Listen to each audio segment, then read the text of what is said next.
Hoje a gente vai fazer um pouquinho diferente, porque é o dia, não é dia só da consciência negra, mas o mês da consciência negra. E a gente vai ler um texto da palavra do Senhor, fazer uma rápida reflexão sobre esse texto, mas eu vou precisar ir também numa apresentação para que você possa entender melhor, inclusive, o texto que nós estaremos lendo.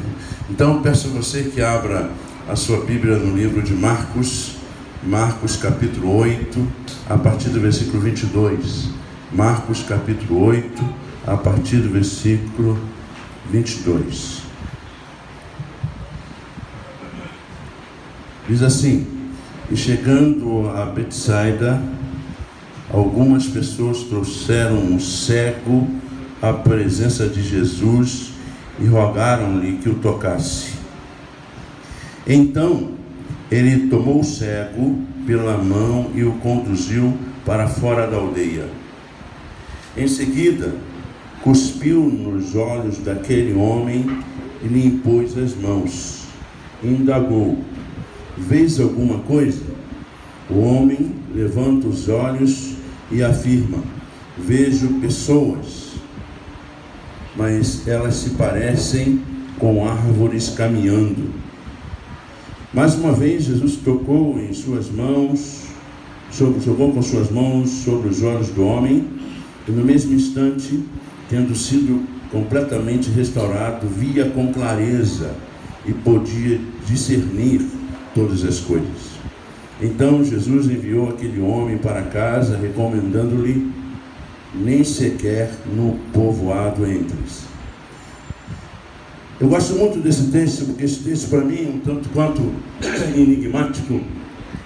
A gente percebe o texto, Jesus Cristo fazendo uma coisa que não era muito comum. Já imagina você, alguém que de repente chega próximo de você e diz: em nome de Jesus você vai ser curado, mas com isso cospe na mão e passa a mão nos seus olhos. Você imagina um negócio desse, não é?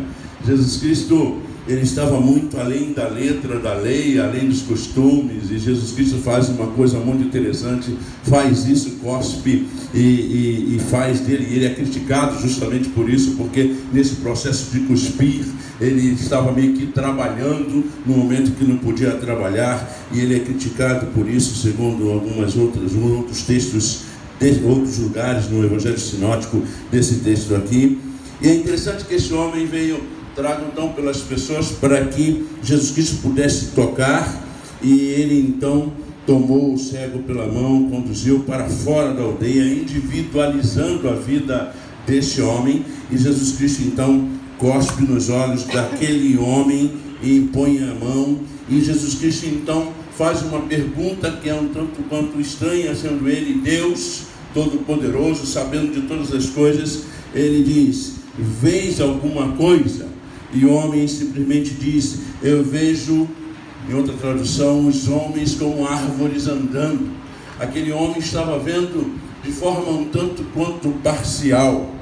Eu estava um dia vendo no Facebook e vi então uma senhora, uma jovem que havia levado um tiro de borracha no olho esquerdo, e ela estava com o olho, ficou cega de um olho. E de repente alguém fez um comentário dizendo assim: que bom que ela furou o olho esquerdo, agora ela vai conseguir enxergar com a direita, fazendo a brincadeira com a questão política.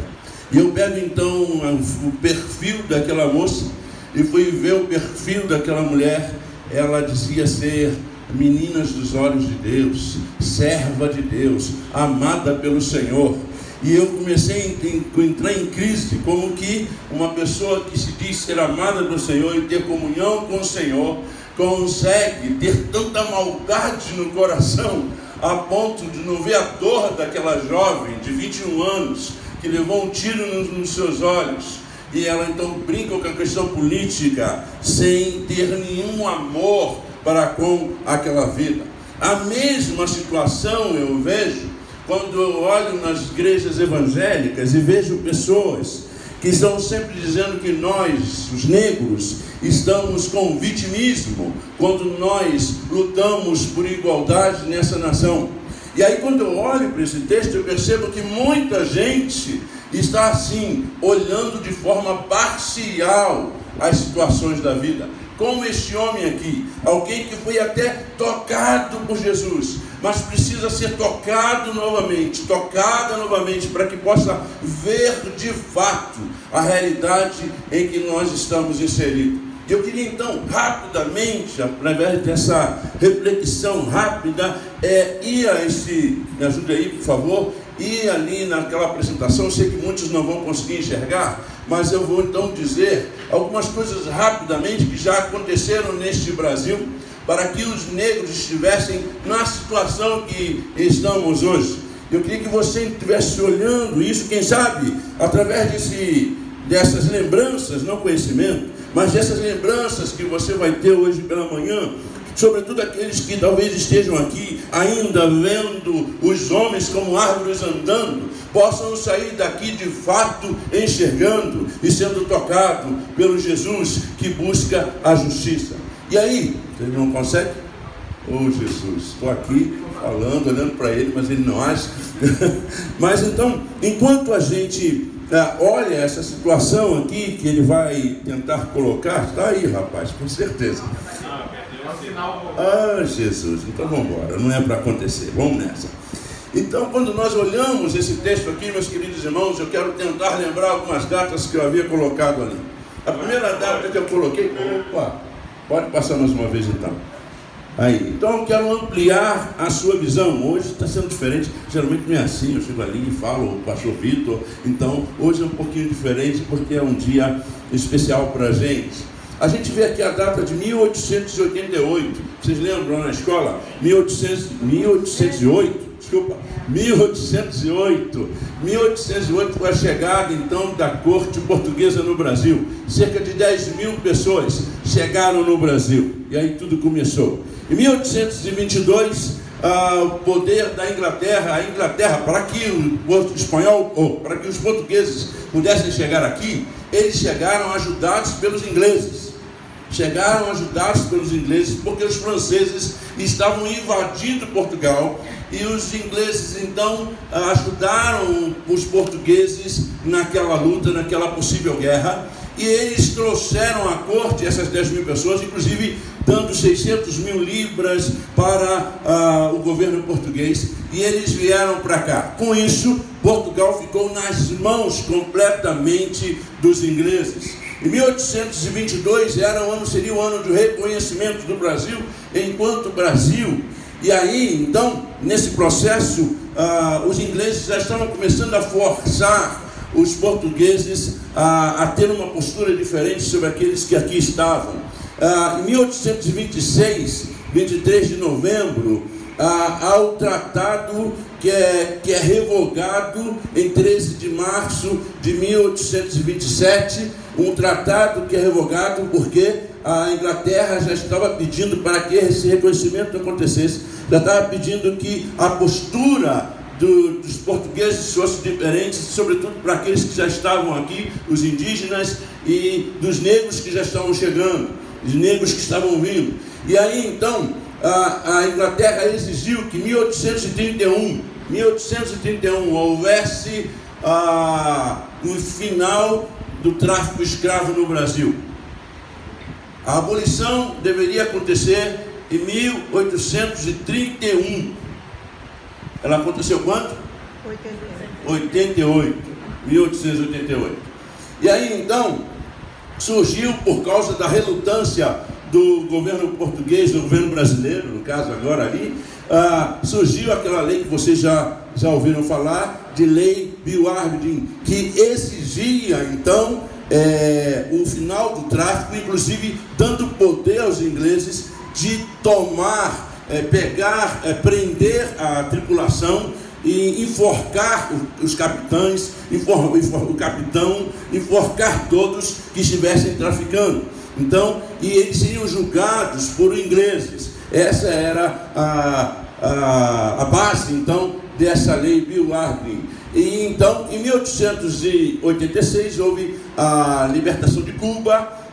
Depois, então, 1886 também, a supressão da pena do açoite do Código Penal. Então, havia açoites determinados para os negros. Então, essa lei foi suprimida. Pode passar mais uma vez, querido.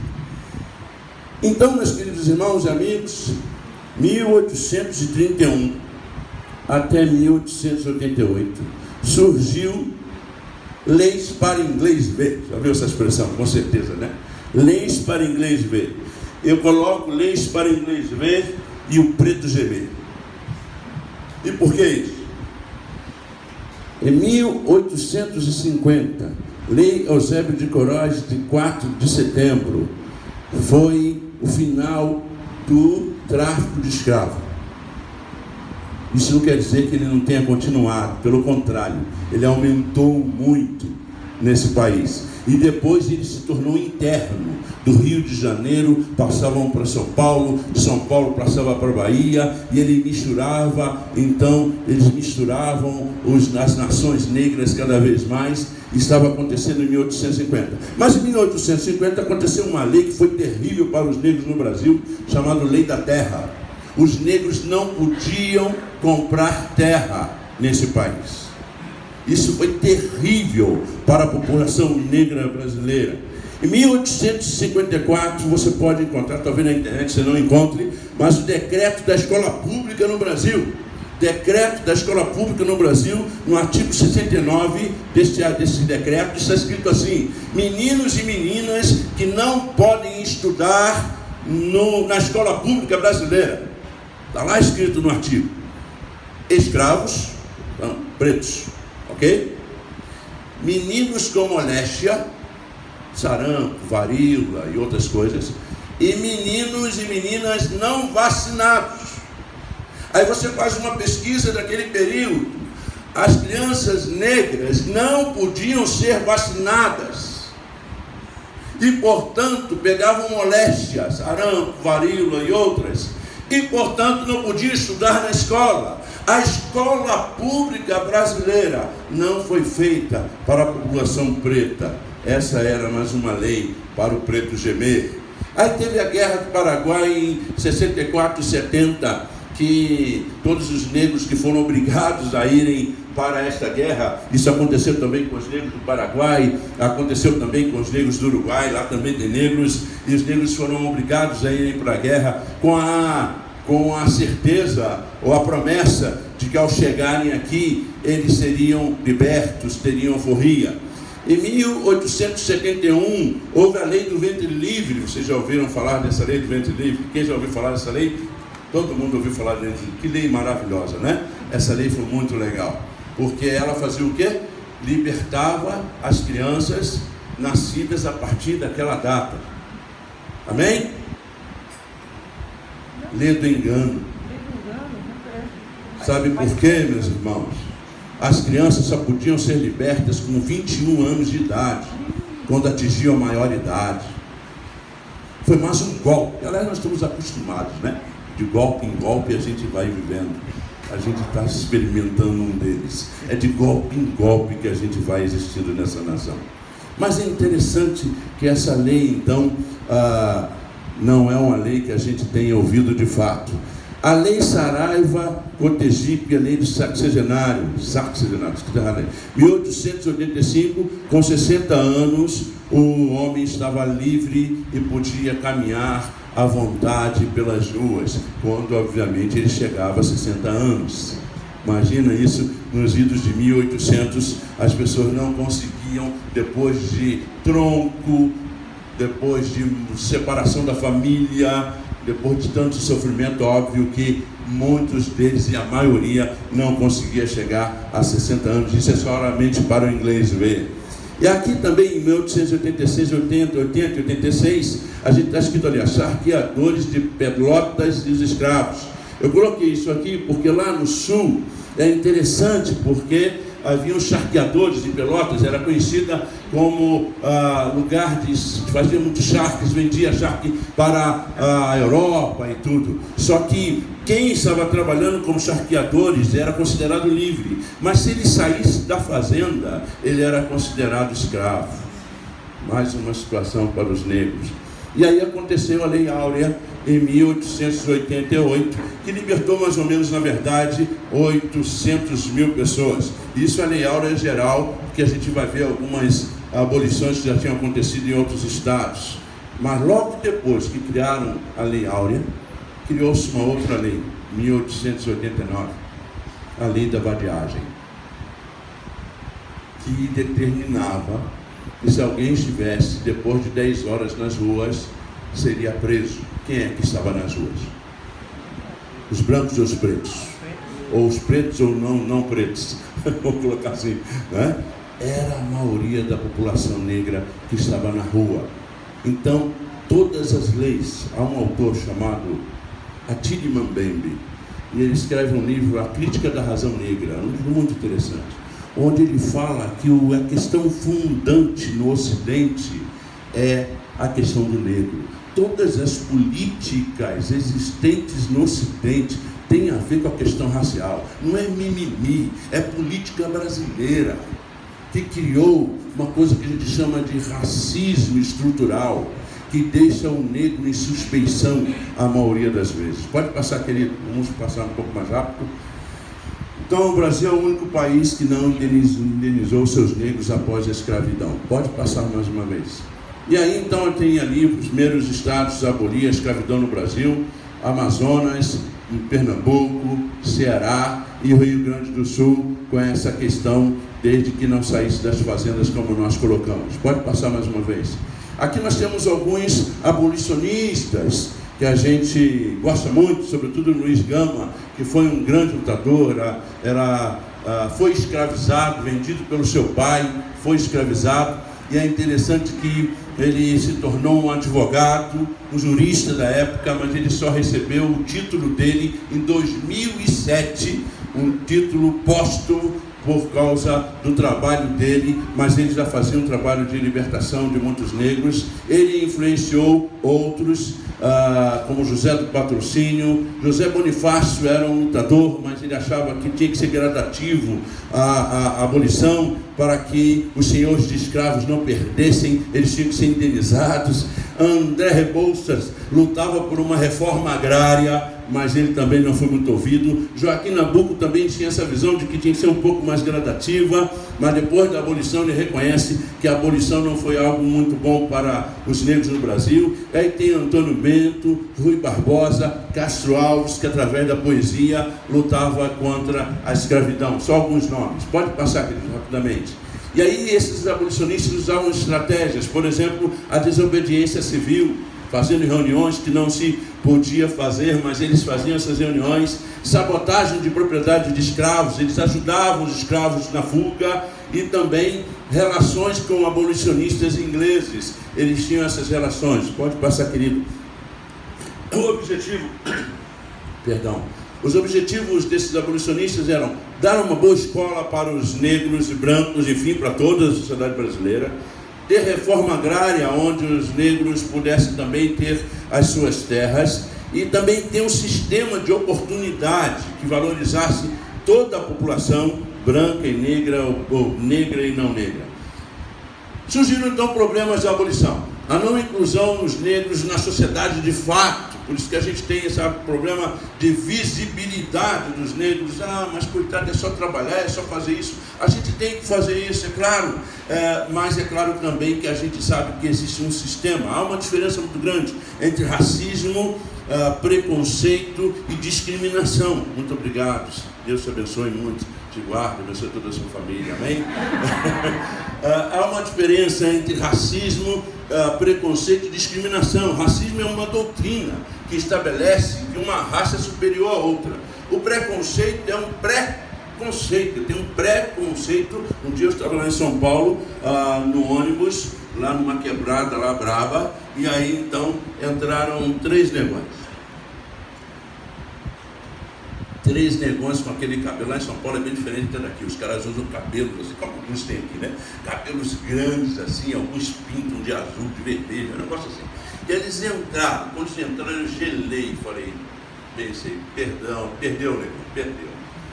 Estou ferrado, vou ser assaltado agora. Aí eles sentaram ao meu lado ainda, eu gelado. Aí eles começaram a falar, que culto abençoado. Como Deus falou no meu coração. Ai, Deus falou no meu coração. Toma, negão, deixa de ser preconceituoso. É um preconceito. Racismo é uma doutrina que estabelece lá dentro da socialização do sujeito que ele é superior ao outro. E a discriminação é algo sistêmico. É algo sistêmico que coloca uma população em suspeição. É uma discriminação. Há uma discriminação com os favelados. Quando entra em um lugar, é favelado, percebe, não sei o quê, já cria uma dificuldade.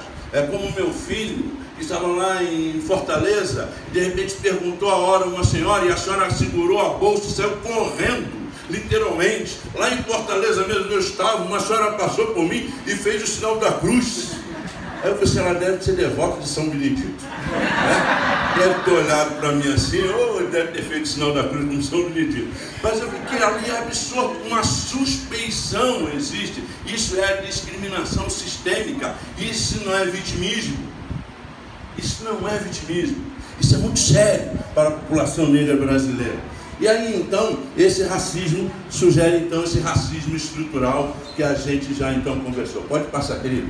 E aí teve mais um golpe no Brasil, que foi em 1889, a criação da República, que foi um golpe contra os abolicionistas. A República favoreceu a oligarquia no Brasil, os senhores de engenho, os donos de fazenda, isso que criou a República no Brasil. Aqui não precisa a República uma coisa ruim hoje, mas no momento em que ela foi criada, foi um golpe dado para que os senhores de escravos não tivessem dificuldade de continuar crescendo. Rui Barbosa teve que mandar queimar todos os documentos relacionados à escravidão. Ele era ministro da Fazenda e ele queimou tudo. E aí a gente não conhece nem a nossa história, de onde a gente veio. Porque ele não fez isso com maldade, ele estava preocupado que os senhores de engenho estavam querendo indenização por cada cabeça comprada, a mercadoria comprada, que eram os escravos, eram os nossos ancestrais. A eles todo respeito e toda honra, porque eles resistiram para que nós estivéssemos aqui. Pode continuar, querido, rapidamente. Então, nesse período, a gente entra no processo do protestantismo. E aí a gente tem o protestantismo de imigração, os luteranos, anglicanos, valdenses, menonitas, entre outros. E depois a gente tem um protestantismo de missão, os congregacionais, que foi a primeira considerada pela historiografia brasileira, a primeira igreja brasileira, a igreja de Herbert Calley, que era até um abolicionista no seu pensamento e tudo, mas ele tinha que se aproximar da elite para continuar pregando o evangelho. Então, os congregacionais, os presbiterianos, os metodistas, episcopais e batistas, eles vieram para cá, já vieram do sul dos Estados Unidos. A igreja metodista teve um racha lá, criou a metodista episcopal do sul. O racha que acontecia lá era por causa da questão racial. A igreja batista também houve houve uma divisão, houve uma guerra de secessão, e os que vieram para cá eram todos escravocratas. Os batistas trouxeram escravos para o Brasil e muitos pregavam nos púlpitos tendo seus escravos. Isso acontecia também com o metodista, acontecia também com a igreja presbiteriana. Algumas pessoas surgiram, como Eduardo Pereira, que era um pastor presbiteriano fantástico, que depois criou a igreja presbiteriana independente. E a questão, além da maçonaria, a questão fundante era a questão racial. Ele então era um abolicionista que começava a pregar contra tratar seres humanos como propriedade. Então, essa é a igreja aqui que a gente vê, a igreja congregacional, presbiterianos, metodistas, batistas, episcopais, são mais ou menos assim a chegada dos protestantismos históricos, segundo a historiografia. Mas há uma igreja, 1665, Igreja Potiguara, é uma igreja que surgiu lá no Ceará, a primeira igreja evangélica, que na verdade não está na historiografia, que é a primeira igreja protestante no Brasil, liderada por Pedro Poti e Paruapaba, dois indígenas que foram para a Holanda, se educaram lá e aprenderam holandês, inclusive, e vieram com a doutrina reformada, calvinista da época, e eles criaram então essa igreja que durou de 65 a 69. Também em Pernambuco, em 1846, surgiu Agostinho Pereira, com um divino mestre, chamado Divino Mestre, onde ele começou a ler a Bíblia, e montou um grupo de 300 pessoas, de escravos, e começaram a ver na Bíblia a libertação que eles podiam ter com o Senhor, mas infelizmente eles foram todos mortos, todos assassinados. Essas igrejas, elas estão aí na pesquisa da Jaqueline de Souza, que já virou livro também, e do Marcos Carvalho, que também é lá de Pernambuco. Você pode ver, mas faz parte da teorografia brasileira evangélica. E aí então surgiu as igrejas pentecostais, rapidamente. Surgiu as igrejas pentecostais, a igreja Assembleia de Deus, influenciada por William Seymour, lá nos Estados Unidos. Não dá para muito entrar nesses detalhes, mas você deve ter ouvido falar. Surge então a Assembleia de Deus, aliás, a primeira não foi a Assembleia de Deus, foi a cristã, a Igreja Cristã do Brasil, surge primeiro, depois a Assembleia de Deus. Todas essas igrejas foram influenciadas por o que estava acontecendo na rua Azusa 212, lá em Los Angeles. Um negro que estudava num instituto, e o dono do instituto falou assim: ele pode estudar, mas como ele é preto, ele tem que estudar no corredor. Então ele ficou no corredor estudando, lá no corredor, aprendendo, e as pessoas fizeram uma roda e todos foram tomados pelo Espírito Santo, como os pentecostais falam, receberam o batismo do Espírito Santo. Só que aquele dono do instituto, racista, ligado a Ku Klux Klan, também não imaginava que aquele negão também podia ficar lá cheio de Espírito, e ele também recebeu lá, como entendem eles, o Espírito Santo. E ele começou numa igreja metodista africana abandonada, colocando música negra naquela igreja, e aí a igreja foi crescendo, desenvolvendo, e todas as pessoas que vieram para cá, começaram as igrejas aqui, passaram antes por esta igreja. Então o Francesco da Igreja Cristã do Brasil, o Gunnar Wingli, Gunnar Wingli também passou por lá, embora tenham vindo da Igreja Batista Sueca, que o pastor dessa igreja também tinha ido lá em Los Angeles. Então, através de um negro, começou a acontecer uma coisa extraordinária nas igrejas, e as igrejas começaram a desenvolver uma liturgia completamente diferente. Volta um pouquinho, filho, só um pouquinho. E aí então surgem essas igrejas clássicas. Essas igrejas autóctones são igrejas como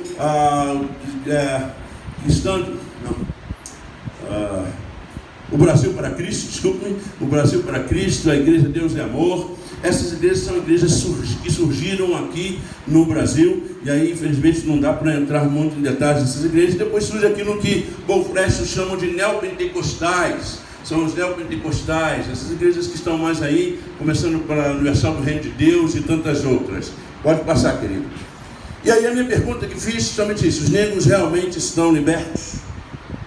E aí a gente vê aqui, rapidamente, a desigualdade entre brancos e negros no Brasil. Vocês podem perceber, não vou falar muito de números aqui, mas vocês podem perceber que isso aqui é um índice de desenvolvimento humano, a qualidade de vida. 2000 2010. Então, depois de 10 anos, os negros, laranja ali, os negros puderam ter as condições de vida parecida com os brancos 10 anos antes, em relação a todos os brancos e negros. Pode passar rapidamente para a gente não ficar muito tempo nisso. Aqui então tem a área da educação, a desigualdade na área da educação. Pode passar, querido. A longevidade, aí a gente percebe aqui, depois de 10 anos também, a aproximação de negros e brancos. Depois de 10 anos, 2000, 2010, depois de 10 anos, os negros começaram a equiparar a qualidade de vida, porque os negros são teimosos, são resistentes. Ninguém vai tirar essa negrada desse país. Tentaram fazer isso com a ideologia do branqueamento, tentaram fazer isso de diversas formas, aniquilar os pretos desse Brasil. Foi política existente nesse país, mas não conseguiram e não vão conseguir, porque a gente resiste, é nós, né? Vamos lá. Então, a questão de renda, você pode perceber diferenças também, não vou poder entrar muito em detalhes. Obrigado, querido. Deve ser santa essa aqui, toalhinha, só falta o chapéu agora. E a loura. Fala não, desculpa aí, Valéria, perdão. Porque tem que ter a loura para dar certo nesse país. Mas pode passar, querido. Então, a gente vê esperança ao nascer. 73% em porcentagem, 18 e 75%, pode passar também, não vou entrar muito nesses detalhes. Agora, mortalidade até 5 anos, pode passar, você pode ver se você não conseguindo ler, que eu quero passar na última. Pode passar também, querido, por favor, analfabetismo. A gente chega aqui, porcentagem também do ensino fundamental, o estudo está no IPEA, você pode procurar. Também a frequência bruta do ensino superior, 19,14% dos negros, enquanto 42,63% das pessoas brancas estão em nível superior, entre 18 e 24 anos. Mas essa questão aqui é muito séria. Morte por homicídio por cada 100 mil. Enquanto brancos morrem 16% da juventude entre 15 anos e 29 anos. Quem já passou de 29 anos aqui é preto, você é um vencedor.